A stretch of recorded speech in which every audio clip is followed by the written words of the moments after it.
लीजिए सुनिए, देवकीनंदन खत्री के लिखे उपन्यास चंद्रकांता के चौथे भाग का 17वां बयान मेरी यानी समीर गोस्वामी की आवाज में। अपनी जगह पर दीवान हरदयाल सिंह को छोड़ तेज सिंह और बद्रीनाथ को साथ लेकर महाराज जयसिंह विजयगढ़ से नौगढ़ की तरफ रवाना हुए। साथ में सिर्फ 500 आदमियों का झमेला था।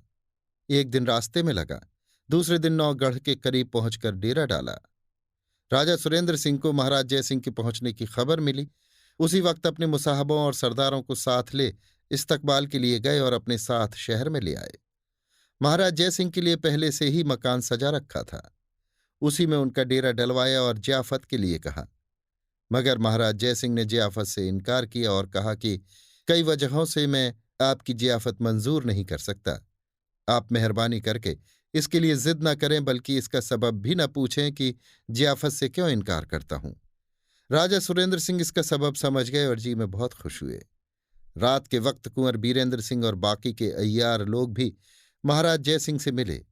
कुमार को बड़ी खुशी के साथ महाराज ने गले लगाया और अपने पास बैठा कर तिलिस्म का हाल पूछते रहे। कुमार ने बड़ी खूबसूरती के साथ तिलिस्म का हाल बयान किया। रात को ही ये राय पक्की हो गई कि सवेरे सूरज निकलने के पहले तिलिस्मी खोह में सिद्धनाथ बाबा से मिलने के लिए रवाना होंगे। उसी मुताबिक दूसरे दिन तारों की रोशनी रहते ही महाराज जयसिंह, राजा सुरेंद्र सिंह, कुंवर बीरेंद्र सिंह, तेज सिंह, देवी सिंह, पंडित बद्रीनाथ, पन्नालाल, रामनारायण और चुन्नीलाल वगैरह 1000 आदमी की भीड़ भाड़ लेकर तिलिस्मी तहखाने की तरफ रवाना हुए। तहखाना बहुत दूर न था। सूरज निकलते तक उस खोह के पास जा पहुंचे।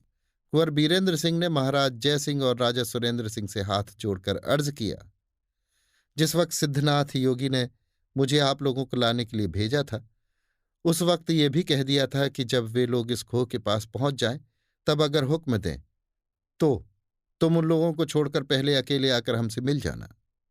अब आप कहें तो योगी जी के कहे मुताबिक पहले मैं उनसे जाकर मिलाऊं।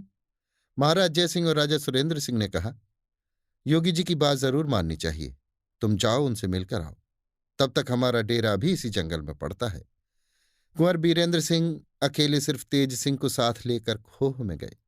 जिस तरह हम पहले लिख आए हैं, उसी तरह खोह का दरवाजा खोल कई कोठरियों, मकानों और बागों में घूमते हुए दोनों आदमी उस बाग में पहुंचे जिसमें सिद्धनाथ रहते थे, या जिसमें कुमारी चंद्रकांता की तस्वीर का दरबार कुमार ने देखा था। बाग के अंदर पैर रखते ही सिद्धनाथ योगी से मुलाकात हुई, जो दरवाजे के पास पहले ही से खड़े कुछ सोच रहे थे। कुंवर बीरेंद्र सिंह और तेज सिंह को आते देख उनकी तरफ बढ़े और पुकार के बोले, आप लोग आ गए। पहले दोनों ने दूर से प्रणाम किया और पास पहुंचकर उनकी बात का जवाब दिया। कुमार, आपके हुक्म के मुताबिक महाराज जयसिंह और अपने पिता को खोह के बाहर छोड़कर आपसे मिलने आया हूं। सिद्धनाथ, बहुत अच्छा किया जो उन लोगों को ले आए। आज कुमारी चंद्रकांता से आप लोग जरूर मिलेंगे। तेज सिंह, आपकी कृपा है तो ऐसा ही होगा। सिद्धनाथ, कहो और तो सब कुशल है। विजयगढ़ और नौगढ़ में किसी तरह का उत्पात तो नहीं हुआ। तेज सिंह ताज्जुब से उनकी तरफ देखकर, हां, उत्पात तो हुआ था।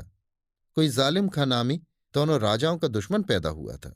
सिद्धनाथ, हां, ये तो मालूम है। बेशक पंडित बद्रीनाथ अपने फन में बड़ा उस्ताद है। अच्छी चालाकी से उसे गिरफ्तार किया। खूब हुआ जो वे लोग मारे गए। अब उनके संगी साथियों का दोनों राजाओं से दुश्मनी करने का हौसला न पड़ेगा। आओ टहलते हुए हम लोग बात करें। कुमार, बहुत अच्छा। तेज सिंह, जब आपको ये सब हाल मालूम है तो ये भी जरूर मालूम होगा कि जालिम खां कौन था। सिद्धनाथ, ये तो नहीं मालूम कि वो कौन था, मगर अंदाज से मालूम होता है कि शायद नाजिम और अहमद के रिश्तेदारों में से कोई होगा। कुमार, ठीक है, जो आप सोचते हैं वही होगा। सिद्धनाथ, महाराज शिवदत्त तो जंगल में चले गए। कुमार, जी हां, वे हमारे पिता से कह गए हैं कि अब तपस्या करेंगे। सिद्धनाथ, जो हो, मगर दुश्मन का विश्वास कभी नहीं करना चाहिए। कुमार, क्या वो फिर दुश्मनी पर कमर बांधेंगे। सिद्धनाथ, कौन ठिकाना। कुमार, अब हुक्म हो तो बाहर जाकर अपने पिता और महाराज जयसिंह को ले आऊं। सिद्धनाथ, हां, मगर पहले ये तो सुन लो कि हमने तुमको उन लोगों से पहले क्यों बुलाया। कुमार, कहिए।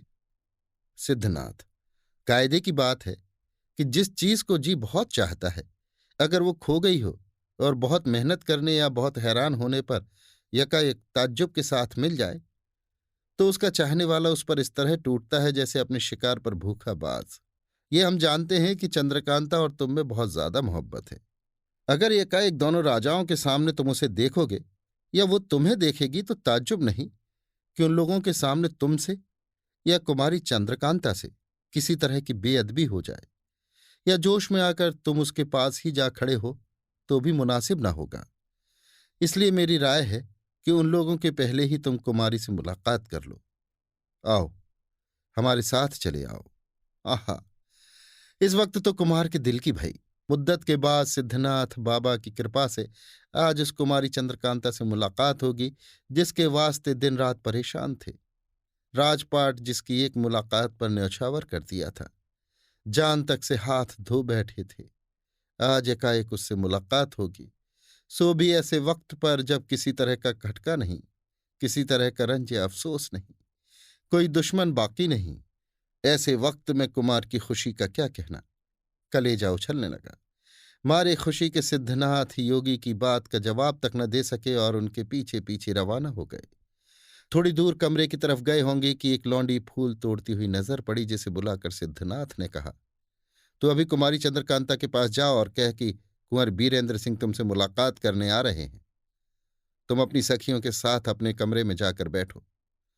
ये सुनते ही वो लौंडी दौड़ती हुई एक तरफ चली गई और सिद्धनाथ कुमार तथा तेज सिंह को साथ ले बाग में इधर उधर घूमने लगे। कुंवर बीरेंद्र सिंह और तेज सिंह दोनों अपनी अपनी फिक्र में लग गए। तेज सिंह को चपला से मिलने की बड़ी खुशी थी। दोनों ये सोचने लगे कि किस हालत में मुलाकात होगी, उससे क्या बातचीत करेंगे, क्या पूछेंगे, वो हमारी शिकायत करेगी तो क्या जवाब देंगे।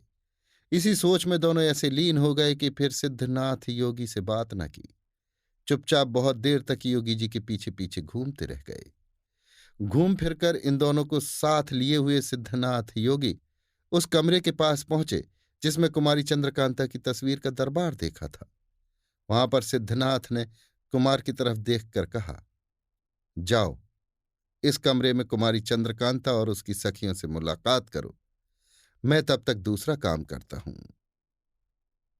अभी आप सुन रहे थे देवकीनंदन खत्री के लिखे उपन्यास चंद्रकांता के चौथे भाग का 17वां बयान, मेरी यानी समीर गोस्वामी की आवाज में।